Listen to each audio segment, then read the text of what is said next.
Hello guys, tuloy-tuloy sa pagbabahagi patungkol sa perang papel. At meron tayo dito ngayong Malaysia at saka Singapore. Paumanhin po maingay yung mga ibon na po. At medyo nagsasaya lang sila kasi linggo ngayon. So ayan po makikita ninyo, tangan-tangan ko ang ilang perang papel from Malaysia. Ayan. Hindi ko na matandaan kung sila ay ginagamit pa or demonetized. Hindi ko nasilip sa numista. So ayan naman ang Singapore.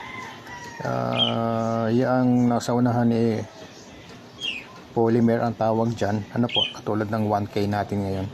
So ilang piraso lang naman ang naitabi ko. Karamihan kasi mga barya ang naipon ko. Malaysia and Singapore. Salamat po.